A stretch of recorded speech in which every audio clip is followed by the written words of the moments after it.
cerita asmara kita yang lalu kau ungkapkan kembali. Hai. Selamat teh. Ini asli teh ya, ini asli teh. Ini bukan kuah sop atau sop daging, kuah sop daging, atau bukan kuah sop sotomi. Asli teh. Oke. Kali ini kita coba teruskan mereaksi live IG-nya Kak Meli bersama Reza. Kemarin di openingnya Kak Meli sendiri menceritakan sedikit terkait terkait Reza, dan di sini obrolan bersama Reza berdua. Oke, kita coba melihat hal itu.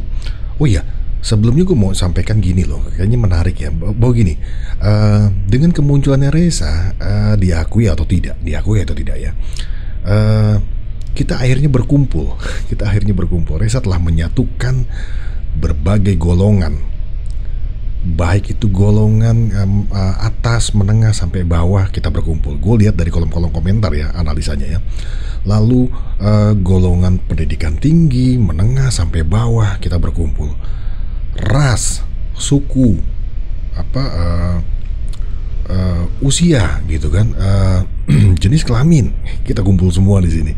Jadi Reza bukan milik hanya salah satu golongan tertentu, milik kalangan tertentu, tapi sepertinya milik kita semua bersama, dan dia menyatukan. Dan gue sih terima kasih dengan kawan-kawan Alsimuni yang ada di subscriber gue itu.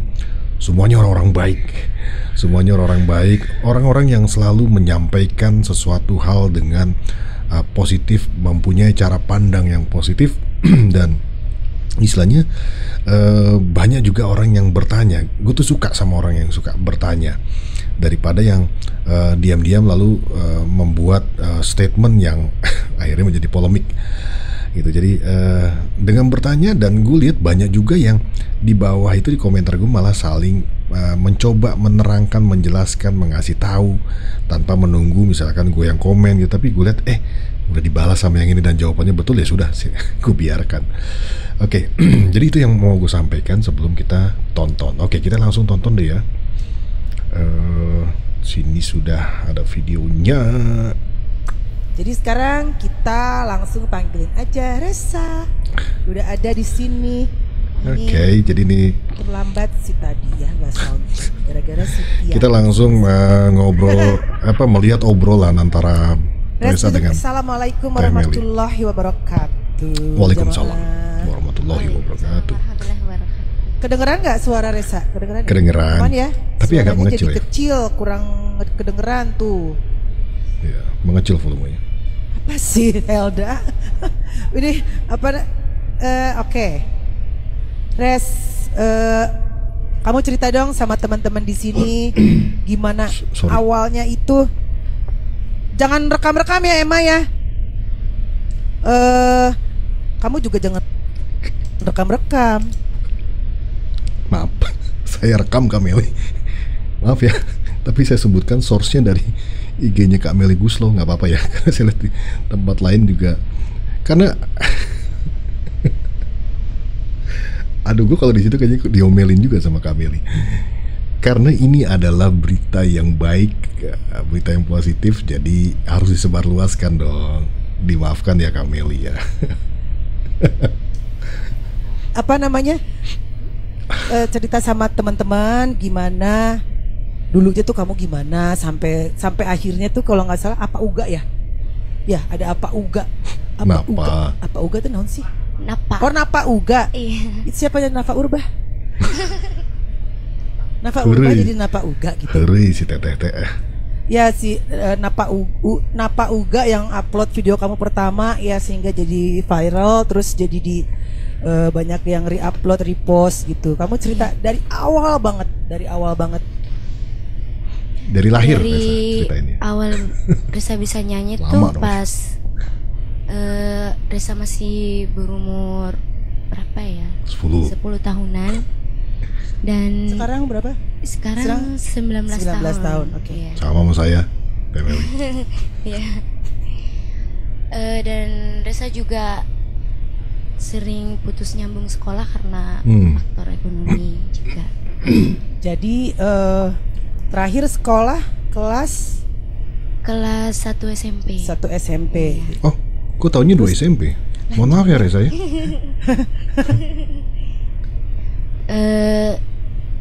Mau udah ujian mau kelas 2 SMP tapi putus sekolah karena bapak dengar kabar bapak sakit di Kaltim dan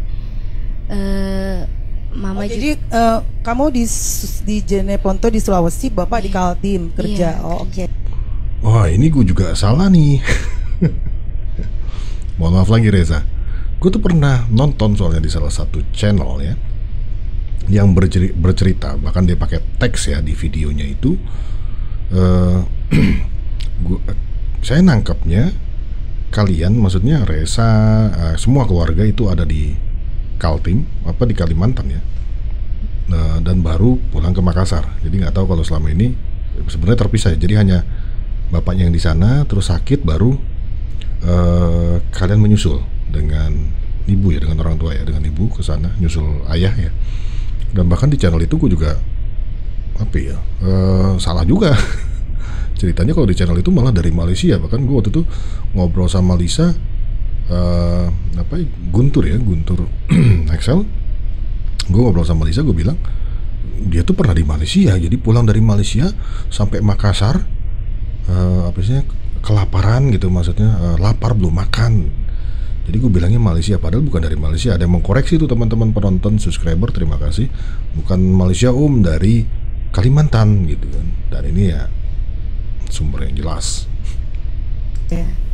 Terus sakit. Mama disuruh ke sana. Dan mama juga nggak mau kalau ninggalin Reza sendiri di kampung kan. Jadinya mau nggak mau Reza ikut. Karena Reza juga khawatir sama bapak. Karena lagi sakit di Kaltim. Jadi putus sekolah karena satu faktor ekonomi, yang kedua juga dengar bapak sakit. Iya. Terus akhirnya kamu bisa, aduh satu seneng terap bahasa Jenepontonya apa? Gitu. Tatera. Oke. Jangan tatera. Terus sampai kan kalau aku lihat kan banyak yang diposting, yang diupload sama Napa Uga itu, kamu lagi nyanyi di kawinan apa? Iya. Di hajatan. Di hajatan. Iya. Jadi kamu dari hajatan ke hajatan gitu. Tapi kan nggak ada panggung ya kalau lihat dari videonya, emang begitu ya? Ada yang pakai layar, cuma liriknya aja dilihat gitu. Kayaknya nggak sinkron nih. Apa Reza tetap ya? Sorry ya. Duh, jadi serak ini.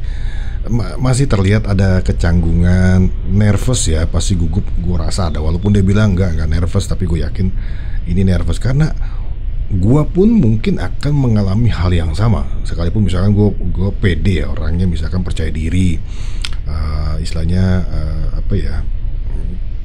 bukan dari istilahnya dari daerah gitu kan, seperti mohon maaf ya, Reza dari keluarga sederhana. Ini kan ketemu sama orang yang langsung orang besar secara title, secara secara kompetensinya itu besar gitu kan, orang besar, orang yang mempunyai karya besar, dan juga kehidupan yang istilahnya jauh lebih baik dari Reza saat ini gitu kan. Dan dia juga salah satu orang yang turut membesarkan Reza ini, Kak Meli ini. Jadi pastinya canggung, dan itu mungkin yang tidak jadi kayak kurang konsentrasi. Pertanyaannya Kak Meli adalah kalau di Jeneponto itu ada panggung nggak sih gitu kan? Karena dia selalu melihat Reza kalau di hajatan nyanyinya kok sambil duduk, kenapa tidak di panggung berdiri atau bagaimana layaknya di panggung ya. Tapi dia menjelaskan biasanya ada layar putih, ada lirik dan lain sebagainya.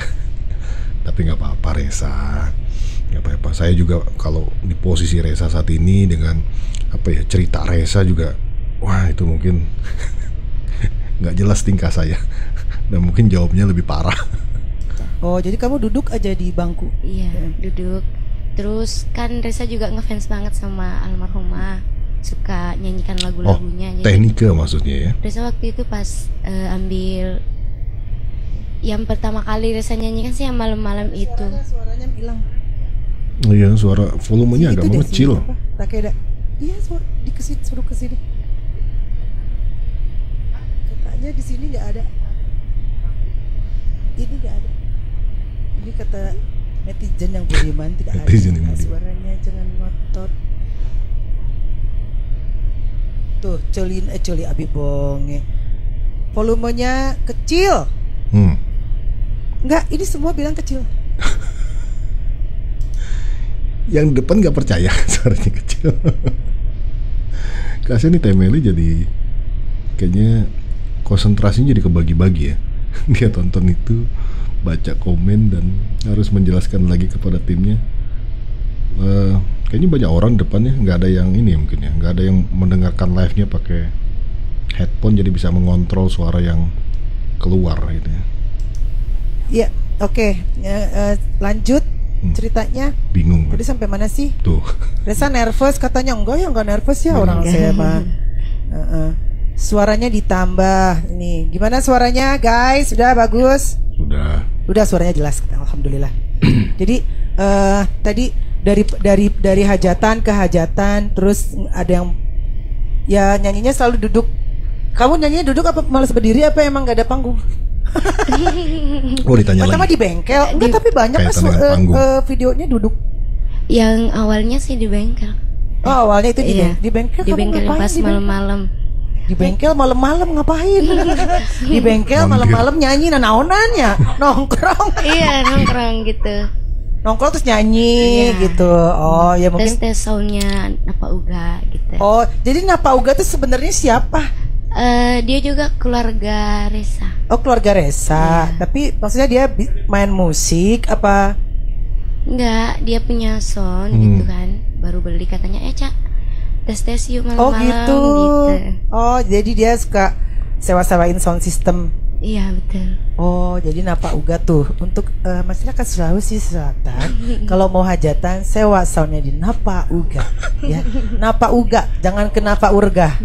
Napa Urga, Napa Urba.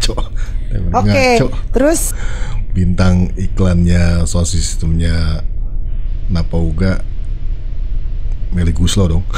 mahal banget ini. Selama ini kalau nggak nyanyi ngapain Res? Kan kalau aku lihat kan kalau anak-anak sebesar kamu kan TikTokan ya.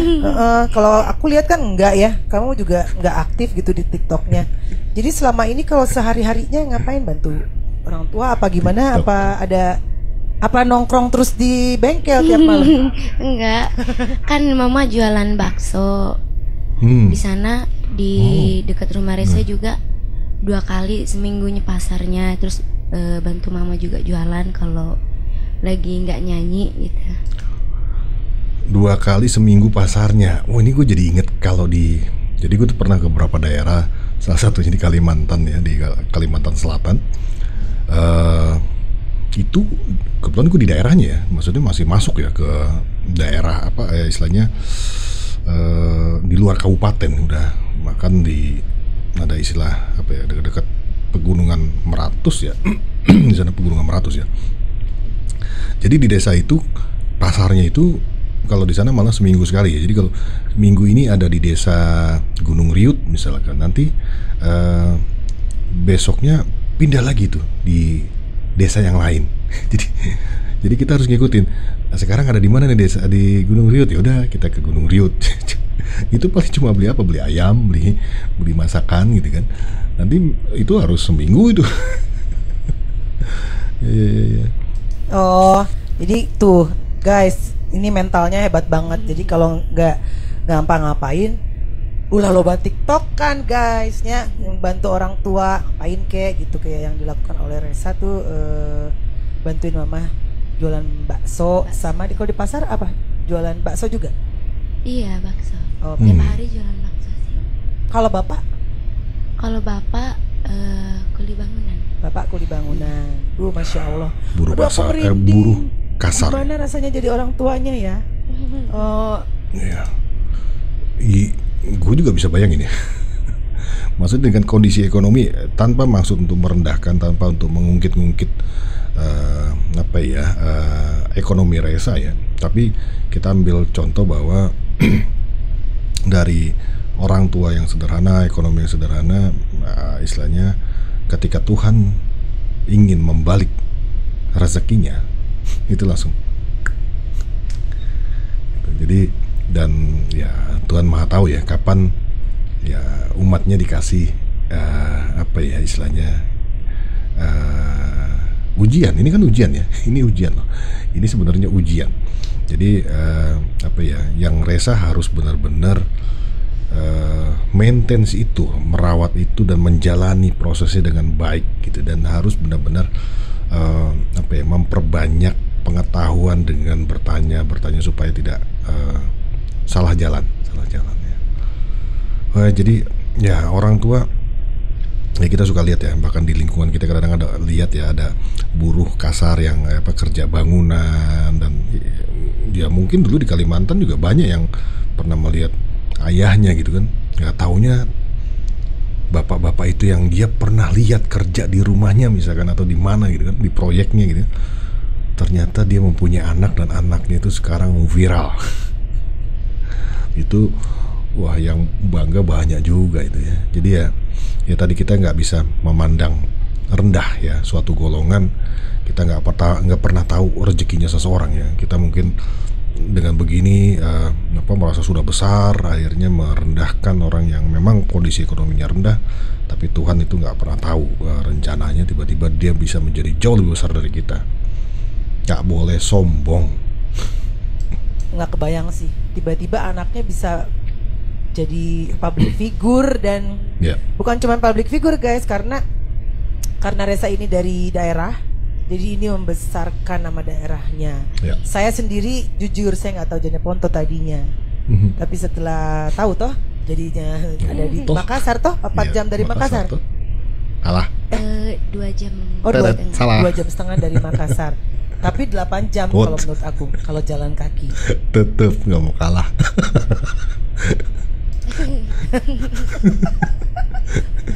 Jadi di sana tuh apa sih? Kan aku tuh udah kalau nggak salah 2 kali apa 3 kali ya mau live sama atau mau video call sama keluarga kamu pas sinyal ya. Sinyalnya. Iya, sinyalnya kurang baik. Nah, jadi untuk pemerintah daerah kota Jeneponto tolong diperbaiki sinyalnya, karena Anda sekarang mempunyai public figure yang mengharumkan nama daerah Jeneponto. Amin.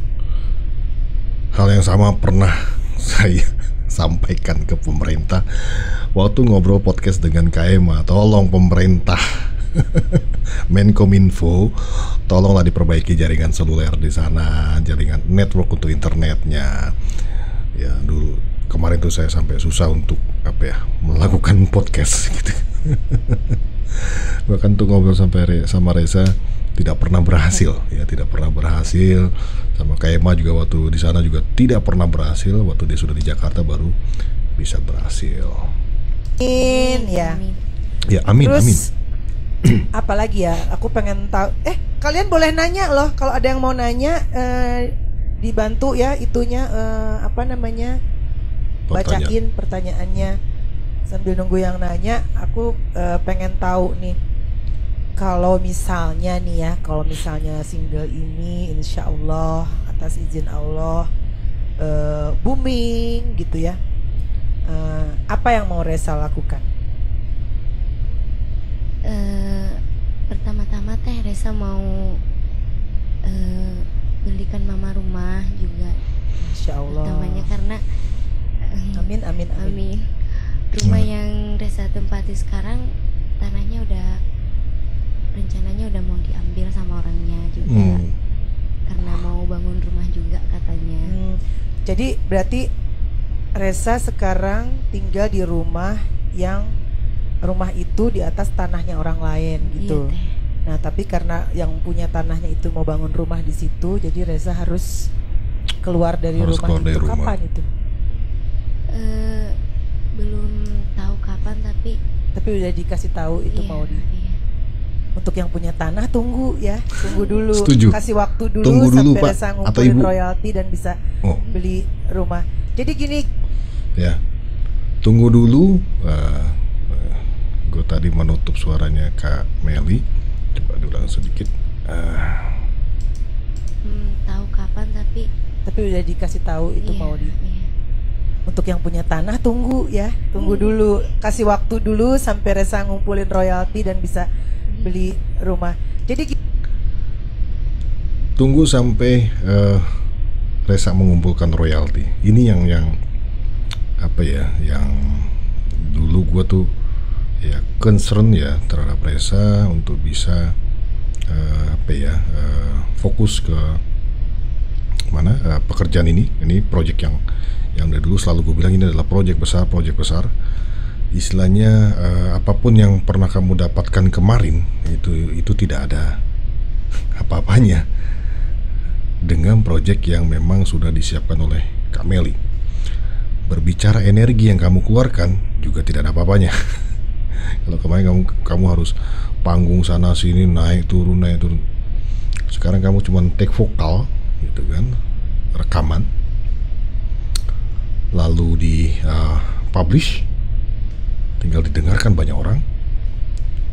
Dari royalti yang orang mendengarkan, kamu sudah bisa mengumpulkan uang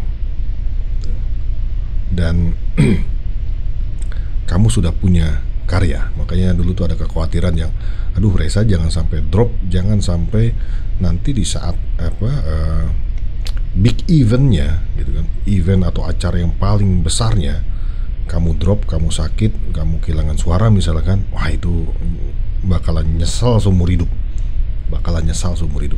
Karena ya tadi nggak boleh drop, karena ini kan momen mau membuat video klip ya, pasti butuh energi untuk syuting, karena syuting belum tentu sekali take ya, bisa berulang-ulang, dan kita nggak tahu nanti pembuatan video klipnya apakah di waktu siang hari ataukah sampai malam dan lain sebagainya, kita nggak pernah tahu kan.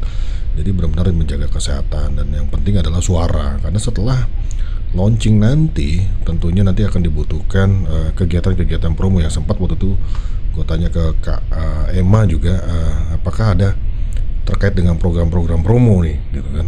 Waktu itu Kak Emma bilang belum ada dan menunggu Kak Meli dulu. Jadi ya harapannya akan ada promo ya. Kalau gue sih pasti akan coba siapkan tuh promo-promo, entah itu promo kecil di beberapa kota besar yang memang istilahnya antusiasnya paling besar. Kan bisa dilakukan market survey, dilihat dari penonton, reaksi dari, apalagi kalau kita lihat nih ada fanbase nih gitu kan. Dari fanbase ini kan mungkin kita bisa mendapatkan informasi terkait antusias di daerahnya itu seberapa besar dan lain sebagainya, dan akhirnya nanti Resa bisa membuat promo-promo, mini promo di daerah-daerah. Kalau kemarin hanya nyanyi-nyanyi di Jeneponto, mungkin nanti bisa nyanyi-nyanyi di kota-kota besar lainnya gitu kan. Bisa di Kalimantan, di Pontianak, atau di mana, di Bali misalkan, nggak pernah tahu kan, di Surabaya.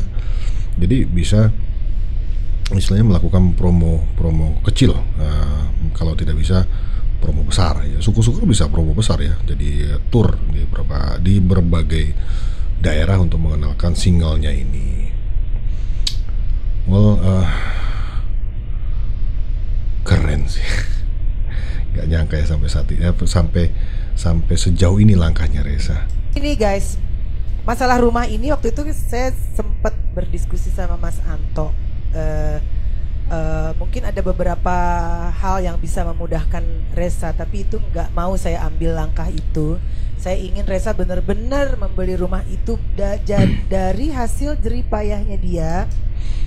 Ya, tadi belum ada tambahan sedikit, belum saya jelaskan terkait dengan royalti. Tadi disebutkan di awal royalti. Dari royalti ini istilahnya ditambah dengan penjelasan Meli barusan. Istilahnya Meli di sini mungkin kalian pernah dengar bahwa ada istilah-istilah yang sebenarnya sering kita dengar ya. Tidak memberikan ikannya tapi memberikan kailnya. gitu kan. Meli ini memberikan kailnya supaya Reza bisa bekerja, bisa istilahnya ada usaha yang dilakukan oleh Reza untuk mendapatkan ikan.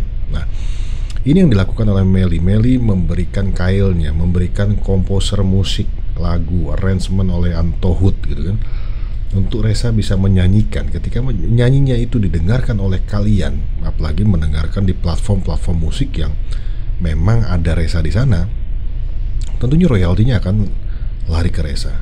Dan semakin cepat, semakin banyak Anda mendengarkan, gitu kan, itu akan semakin banyak dan semakin cepat royalti yang akan diterima oleh Reza, dan jumlahnya mungkin bisa besar gitu. Jadi gue sih sangat setuju, dan gue pernah beberapa kali menyampaikan terkait dengan support itu tidak harus berbentuk materi.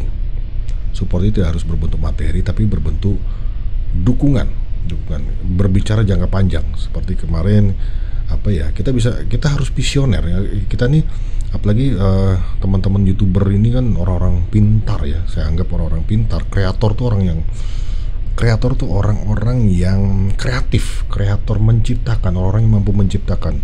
Orang yang mampu menciptakan adalah orang yang kreatif, yang punya daya kreatif ya. Jadi kita berikan masukan-masukan yang visioner, istilahnya yang jauh ke depan. Juga melihat yang program-program yang jangka panjang yang bisa dilakukan oleh Reza. Jadi untuk progres masa depan gitu kan. Jadi tidak hanya melihat jangka pendeknya saja, tapi melihat jangka panjangnya. Dan banyak orang pintar, minimal banyak nanti masukan yang bisa diterima oleh Reza. Dan dunia industri musik ini tidak lepas dari kata-kata risk atau resiko. Jadi memang perlu juga ada orang-orang yang bisa menilai suatu resiko. Jadi ada istilah risk assessment. Jadi melakukan analisa terhadap resiko ya, analisa resiko. Jadi melakukan analisa resiko.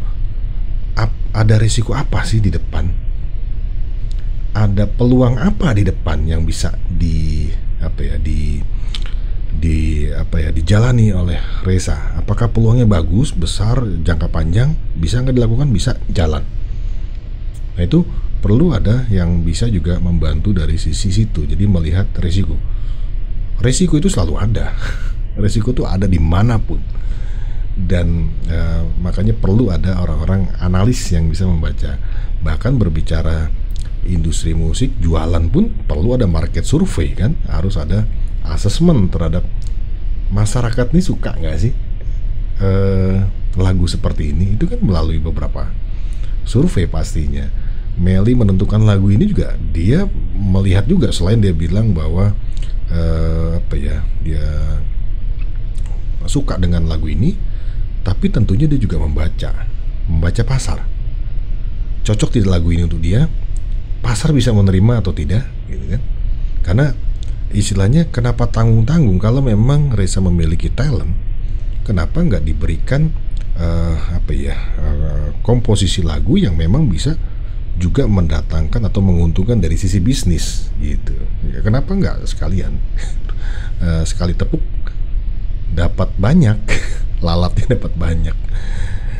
Itu jadi gue setuju sih sama Meli untuk poin ini, sangat-sangat setuju.